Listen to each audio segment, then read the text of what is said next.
In the Quran, Surah Al-Alaq, chapter 96, verses 1-2, it says, "Read in the name of your Lord, who created man out of a mere clot of congealed blood." Now, this is the very first verse of the Quran that was allegedly revealed down to Muhammad at Mecca in the cave of Hira. It's technically also the very first contradiction of the Quran. It seems that the Quran itself starts with a lie. In this verse, Allah says man was created out of a clot of congealed blood. But according to basic anatomy and physiology, a clot of congealed blood is dead tissue, and that cannot possibly evolve into a human being or any living creature.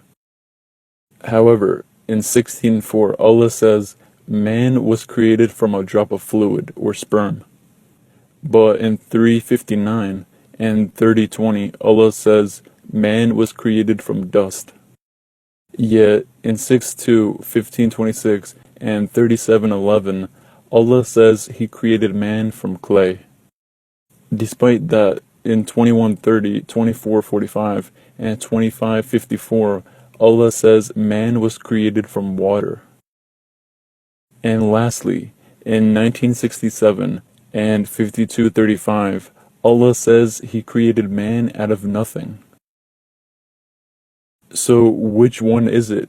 What was man created from exactly? Was it from a clot of blood, sperm, dust, clay, water, or from nothing? It can't be all of the above, because then they would all be contradicting each other. None of these are the same as each other. A clot of congealed blood is not the same thing as clay, and clay isn't the same thing as nothing, and nothing isn't the same thing as sperm.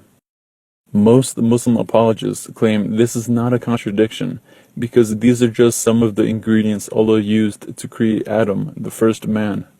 And some apologists claim these are steps, like combining dust and water to make clay.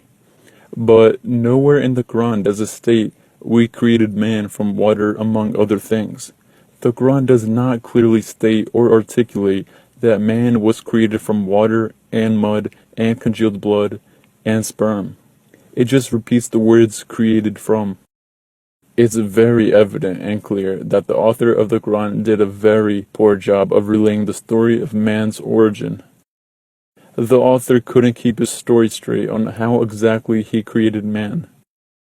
The contradiction surrounding man's origin proves that the Quran is man-made and did not originate from a divine source, because an all-knowing, omnipotent God could not make such errors or contradictions.